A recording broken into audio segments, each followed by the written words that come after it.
ये तो हुआ था, लेकिन मेरे माँ बाप ने हौसला दिया, बोले अभी पढ़ो लिखो, कुछ ना कुछ रास्ता निकल जाएगा। फिर मैं सोचता भी था, अब हाथ भी कट गया, पाँव भी कट गया, फिर लिखूँगा कैसे।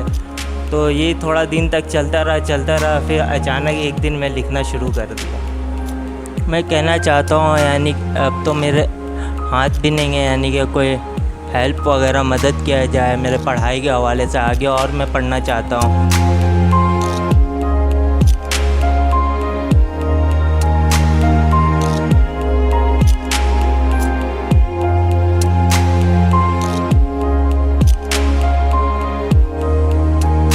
बिस्मिल्लाहिर्रहमानिर्रहीम, अस्सलाम वालेकुम। मैं शाह टाइम्स के एक और एपिसोड के साथ आपको वेलकम करता हूं। और जिस जगह पर मैं मौजूद हूं, यहाँ के काफ़ी ज़्यादा एपिसोड्स मैं कर चुका हूं। ये जगह वही जगह है जो काफ़ी ज़्यादा मतलब बच्चों के लिए बहुत ज़्यादा एजुकेशनल पॉइंट आप कह लें, और बहुत ही एक मुनफरिद उभरता हुआ कोचिंग सेंटर हमारे औरंगी टाउन कराची के अंदर। और इसके बानी, इसके फाउंडर, इसके ऑनर मेरे साथ मौजूद हैं। अस्सलाम वालेकुम सर, मोहम्मद वसीम, जिनको आप लोग जानते ही होंगे।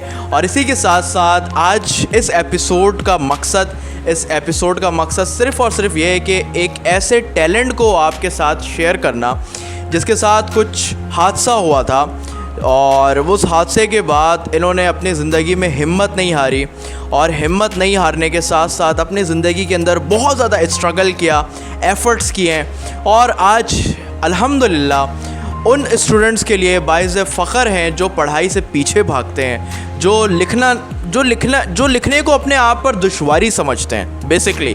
तो और इन्होंने किस तरह से अपनी स्ट्रगल दिखाई, लिखना दिखाया, तो मैं सब कुछ आपको इस एपिसोड के अंदर दिखाऊंगा। और मेरे दूसरे मेहमान हैं मोहम्मद तारिक अंसारी भाई। तारिक भाई, अस्सलाम वालेकुम। वालेकुम अस्सलाम। खैरियत से हैं आप? जी अल्हम्दुलिल्लाह। तो आज थोड़ी सी कहानी तारिक भाई की है। तारिक भाई के साथ कुछ हादसा हुआ था, और तारिक भाई को आज प्रेजेंट करने का मकसद सिर्फ़ और सिर्फ ये था कि सर वसीम का ये आइडिया था पूरा, ठीक है। सर वसीम ने प्रेजेंट करवाया, लीड एकेडमी की तरफ से उन्होंने प्रेजेंट करवाया तारिक भाई को। और सिर्फ ये मकसद है आज हमारा उन स्टूडेंट्स के लिए। बाइस फ़ख्र तो ये पहले से मौजूद थे, लेकिन इनके साथ क्या हादसा हुआ और बाइस फ़ख्र क्यों है स्टूडेंट्स के लिए, सारी चीज़ें आप पूरे एपिसोड में आज आपको हम दिखाते हैं। तो तारिक भाई, सबसे पहले मुझे ये बताइए कि आपकी जो ये कंडीशन है इस वक्त, क्या ये पैदाइशी है या कुछ हादसा हुआ था? नहीं, ये पैदाइशी नहीं है। थोड़ा सा लाउड बोले हैं ना। नहीं, ये पैदाइशी नहीं है, मुझे हाई टेंशन की तार से करंट लग गई थी। तो हाई टेंशन के तार से करंट लगना, हाई टेंशन का मतलब आप समझते हैं कि उसकी एनर्जी कितनी ज़्यादा है। तो तारिक भाई, क्या हादसा था, ज़रा हमारे लोगों के साथ शेयर करें, फिर अपने स्ट्रगल स्टोरी के बारे में बताइएगा आगे। क्या हादसा हुआ था एक्चुअली? ये 2006 की बात है। मस्जिद में मैं सफाई करने गया था। छत के ऊपर टीन की चादर पे तार रखी हुई थी। जब मैं पाँव रखा तो वो उसी टाइम मुझे पकड़ ली थी। फिर मुझे होश नहीं था। फिर मुझे किसी ने सफदर क्लिनिक में छोड़ दिए थे। फिर जब मेरे घर वाले को पता चला तो मेरे चाचू लोग पहुँचे तो मुझे अब्बासी ले गए। अब्बासी वाले ने नहीं लिया, सिविल हॉस्पिटल ले गए। वो बोले 13-14 साल की उम्र तक लेता हूँ, अभी इसकी उम्र है 9 साल, जिसकी वजह से मुझे जीना हॉस्पिटल ले गया। जीना हॉस्पिटल में मैं 10 दिन था। डॉक्टर ने सीधा हाथ पूरा काट दिया था ऊपर से। फिर 1 महीना तक मैं वहाँ रहा। फिर मेरे अब्बू ने वहाँ से निकाला चौले हॉस्पिटल में, गोली मार के तरफ है, वहाँ इलाज हुआ। अच्छा, मतलब आपके सीधे हाथ को काट दिया था जिना हॉस्पिटल वालों ने, और उल्टे को नहीं काटा था उस वक्त? उल्टे को नहीं काटे थे। 20 दिन के बाद बोले थे, यानी कि उल्टे हाथ भी कटेंगे और दोनों पाँव भी। इस वजह से मेरे अब्बू ने वहाँ से निकाल लिया था। वो हॉस्पिटल कौन सा था? जीना हॉस्पिटल था। जीना हॉस्पिटल था। उसके बाद क्या आपके साथ हुआ? उसके बाद चौले हॉस्पिटल में इलाज हुआ 7 महीना तक। फिर हड्डी वगैरह झड़ने लग गए थे, तो वो लोग ने मशवरा दिया मेरे वालिद साहब को, बोले प्राइवेट में दिखाएं, इसके सर्जरी होंगे। फिर कुतियाना मेमन हॉस्पिटल में एडमिट था। फिर वहाँ मेरे दोनों रानों से चमड़ा निकाल के सर्जरी किया गया पूरे हाथ पाँव में। फिर 4 महीना तक वहाँ इलाज हुआ मेरा। अच्छा। फिर दूसरे बंदे ने मिले तो वो बोले थोड़ा हाथ पाँव यानी कि अब लगने का टाइम आ गया, उम्र भी ज़्यादा हो गए, तो वो बांटवा अनीस हॉस्पिटल में ले आके मेरा ट्रीटमेंट करवाएं, और सिविल हॉस्पिटल से ये हाथ पाँव लगा दिए थे वक्ती तो- तौर पर चलाने के लिए। अच्छा, तो उस वक्त आपके मतलब आर्टिफिशियल वो हाथ पैर आपके लिए लगा दिए थे, और अभी भी वही आर्टिफिशियल हाथ पैर की मदद से ही आप चलते फिरते हैं? जी, वही आर्टिफिशियल के हाथ पाँव। तो इस हादसे को तकरीबन अभी तक कितने साल हो गए? ये 15 साल हो गए। तो 15 साल से आप इसी मतलब स्ट्रगल में, जद्दोजहद में? जी बिल्कुल, मैं इसी स्ट्रगल। देखिए मतलब होता क्या है बेसिकली ना कि 15 साल से मतलब 15 साल हो चुके हैं इस हादसे को हुए हुए। लोग अपनी हिम्मत को हार जाते हैं बेसिकली, ज़्यादातर यही होता है। लोग सोचते हैं कि हमें कुछ नहीं करना होता है और हम बेड रेस्ट पर आ जाते हैं और बेड पर बैठ जाते हैं। तो तारिक भाई, आपके जहन में ये ख्याल आया था कि मेरे साथ तो इतना बड़ा हादसा हो गया, अल्लाह ने हाथ पैर सब छीन लिए मुझसे? ठीक है, वो तो अल्लाह की मर्ज़ी होती है, जैसी भी जो हर चीज़ में अल्लाह की हिकमत है।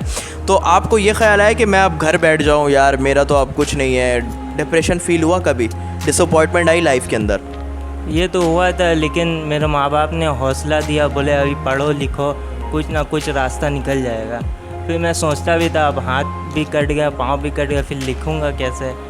तो ये थोड़ा दिन तक चलता रहा। फिर अचानक एक दिन मैं लिखना शुरू कर दिया। तो वो लिखना मुंह से स्टार्ट किया था? जी, मुंह से लिखना स्टार्ट किया था। तो ये मुझे बहुत ज़्यादा इंस्पायर करती है ये चीज़ कि तारिक भाई का मतलब उन्होंने मतलब हिम्मत नहीं हारी है अपनी लाइफ के अंदर।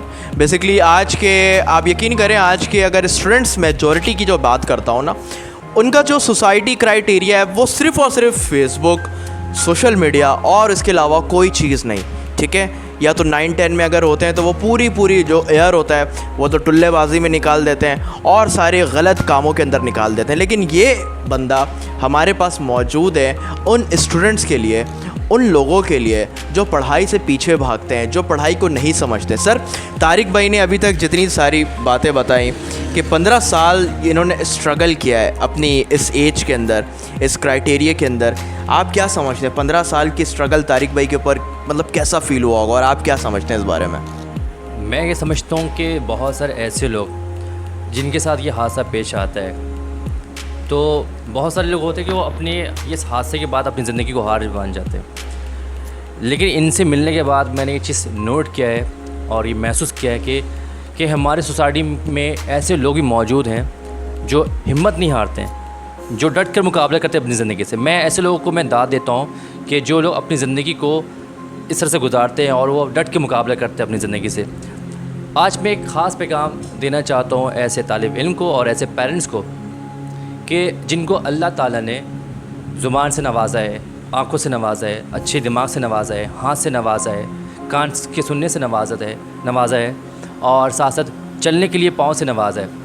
लेकिन इसके बावजूद होता क्या है कि वो बच्चे इंटरेस्ट नहीं लेते हैं, पढ़ाई लिखाई से बहुत दूर है। एक और चीज़ ये भी है कि वो जो बच्चे हैं जो पढ़ाई लिखाई से बहुत दूर भी है, साथ साथ देखा गया भाई आज के ज़माने में उनके हाथ में, उनके पेरेंट्स ने हाथ में सेलफ़ोन दे दिए, रात भर फेसबुक, टिकटॉक और भी बहुत सारी चीज़ों में, एक्टिविटीज़ में वो मुलव्वस है और अपनी ज़िंदगी को स्पॉइल कर रहे हैं। दूसरे जो इस माशरे में ये भी देखा गया है कि ये जो बच्चे हैं जो हमारे जो है वो आने वाले नस्लों के लिए वो एक डायमंड जैसे कहा जाता है, लेकिन वो अपने इस नस्ल को बिगाड़ लें, ख़त्म कर रहे हैं, अपने आप को ख़त्म कर रहे हैं। तो मेरा उनसे मुझे मतलब मैं एक पैगाम देना चाहता हूँ ऐसे पेरेंट्स को, ऐसे स्टूडेंट्स को कि खुदारा ऐसा ना करें।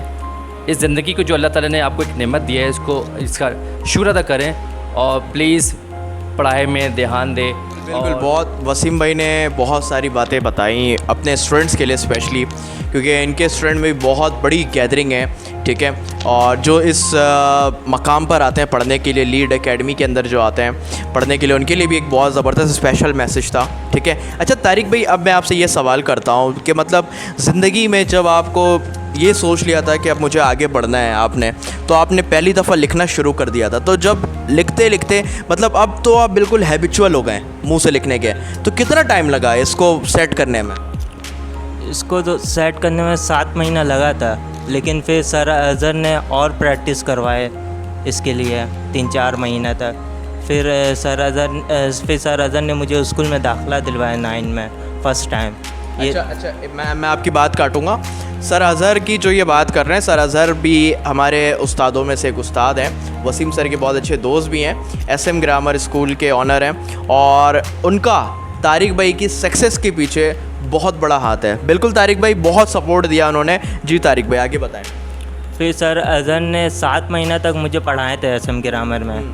फिर 7 महीने के बाद वो अपना सेंटर खोलने थे स्कूल, फिर मैं सर नुमान के सपोर्ट पे आ गया था। सर नुमान ने भी फिर बहुत मदद की मेरे, यानी फ़ीस वगैरह कुछ भी नहीं लेते थे। बोर्ड की फ़ीस भी वो जमा करवाए थे। 9 matric, first year, second year, अभी ग्रेजुएशन तक वो मेरी मदद की है। तो ऐसे उस्ताद भी हमारे सोसाइटी के अंदर मौजूद हैं जो मतलब तारिक भाई को जिन्होंने सपोर्ट दिया, और सपोर्ट देते देते आज अल्हम्दुलिल्लाह तारिक भाई बाइज़ फ़ख्र कह सकते हैं कि वो BCom पार्ट 2 में पहुंच चुके हैं। अच्छा तारिक भाई, जब ये हादसा हुआ था उस वक्त कौन से क्लास में थे आप? मैं 3 क्लास में पढ़ता था।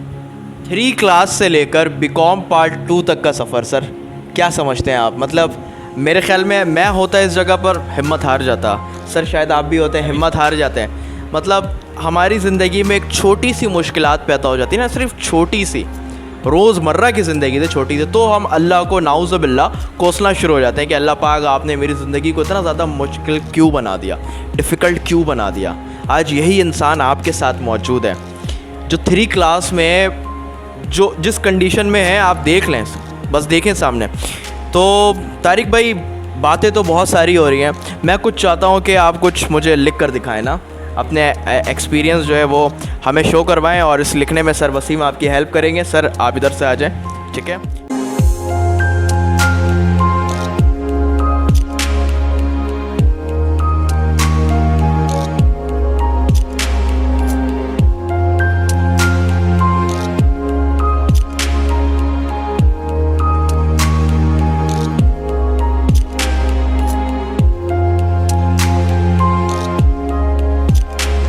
तो तारिक भाई मतलब अच्छा, अभी एक चीज़ और, हमें हमारे एक लेजेंड ने ज्वाइन किया है हमारे चैनल को। वेलकम करते हैं सर, अस्सलाम वालेकुम।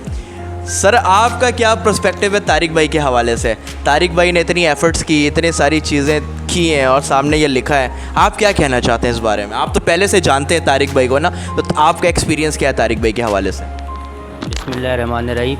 मैं यही कहूँगा कि तारिक साहब जो हैं बहुत मेहनत किया इन्होंने। अल्लाह ताला ने इन्हें एक नेमत दिया था हाथ पैर की सूरत पे, और उन्होंने उसे अल्लाह ने आजमाइशी तौर पे उनसे ले लिया, लेकिन ये फिर भी अपनी ज़िंदगी से हिम्मत नहीं हारे और उसी मसनूई हाथ और पैर लगे हुए हैं इनके, और हाथ तो है भी नहीं, आपने लिखते हुए देखा भी होगा। और इन्होंने उसी में मैट्रिक भी पास किया, इंटर भी पास किया, अब ग्रेजुएशन में है, और माशाल्लाह आप राइटिंग भी देख सकते हैं, स्पीड भी देख सकते हैं। ऐसे पाकिस्तान में ऐसे लोगों जो इतना स्ट्रगल करके आगे बढ़ते हैं, दिल भी खुश होता है, और अल्लाह की नेमत भी आती है कि अल्लाह वाकई जिसको चाहे इज़्ज़त दे, तो ये उन्हीं लोगों में से हैं जिसे अल्लाह ने इज़्ज़त दी है। बिल्कुल बिल्कुल, अहमर भाई की बात आपने सुनी कि जिसको चाहे अल्लाह इज़्ज़त दें, जिसको चाहे अल्लाह ज़िल्लत दें। तारिक भाई को मदद करें, ठीक है। तारिक भाई का नंबर मैं अपने डिटेल में भी डाल दूंगा, तारिक भाई का नंबर मैं एपिसोड के एंड में भी शेयर करूंगा। और सर वसीम, आपसे कुछ तारिक भाई के लिए अगर कुछ हो सके तो ये भी आप तारिक भाई को बता दें ऑन कैमरा। अच्छा, तारिक साहब के लिए जो ये है कि अगर वो यहाँ पढ़ना चाहते हैं तो फ्री ऑफ कॉस्ट पढ़ सकते हैं, और ना सिर्फ पढ़ाई के लिहाज से, फाइनेंशियल तौर के लिहाज से भी अगर वो उनको सपोर्ट चाहिए हो तो मैं मेरे तरफ से पूरी तरह से मैं सपोर्ट इनको करूँगा मैं, और साथ साथ जो है वो तो वसीम भाई ने भी बहुत अच्छी बात बोली कि सर लीड एकेडमी में अगर आप पढ़ना चाहते हैं, आपके लिए यहाँ पर जो पढ़ना चाहते हैं, लैंग्वेज की कोर्स करें, कोई भी कोर्स आप करें, ठीक है। एकेडमी पढ़ना चाहते हैं, BCom की क्लासेस भी शुरू होने वाली हैं सर, BCom की क्लासेस भी स्टार्ट होने वाली हैं, कोविड का मामला चल रहा है, ठीक है, उसमें भी आप आएँ। सिर्फ ये नहीं कि फ़ीस के हवाले से, आपको कॉपी, पेन, रजिस्टर, सब कुछ लीड एकेडमी प्रोवाइड करेगा। यही है सर, फाइनेंशियल तौर के हिसाब से भी कोई भी प्रॉब्लम हो। बाकी आप लोगों ने ज़्यादा से ज़्यादा सपोर्ट करना है तारिक भाई को। तारिक भाई का एड्रेस तारिक भाई ख़ुद बता देंगे, और तारिक भाई अपना फ़ोन नंबर भी बता दें ताकि आपसे लोग कांटेक्ट करें। हाउस नंबर 620, गली number 5, Makhdoom Shah colony, sector 11.5, Iqbal market. ठीक है, और फ़ोन नंबर अपना बता दें ताकि लोग आपसे कांटेक्ट करें। 034103795558। तो ये तारिक भाई का नंबर भी आ गया और जाते जाते ये लीड एकेडमी की तरफ से एक छोटा सा गिफ्ट है। तो मैं चाहता हूँ सर अहमर और सर वसीम अपने हाथों से तारिक भाई को ये दें, ठीक है, फिर हम इसको एंड करेंगे। हम प्रोग्राम के एंड की तरफ हैं और लीड एकेडमी का ये एक छोटा सा किट है जिसके अंदर कैप है, किचन है और एक टी शर्ट है। ये लीड एकेडमी की तरफ से है क्योंकि इस वीडियो को स्पॉन्सर्ड किया है लीड एकेडमी ने। तो मैं चाहता हूँ अमर भाई से, अमर भाई आप कैप पहना दें, ठीक है, तारिक भाई को। और मैं चाहता हूँ कि साथ साथ जो ऑडियंस मेरे बैक कैमरा वो तालियाँ बजा दें प्लीज़। सर वसीम भी ताली बजा दें तारिक भाई के लिए, ठीक है। और बाकी सर वसीम इनको किचन दे दें और टी शर्ट्स दे दें अपने हाथ से, अपने ब्रांड का। और ये तारिक भाई के लिए, ठीक है।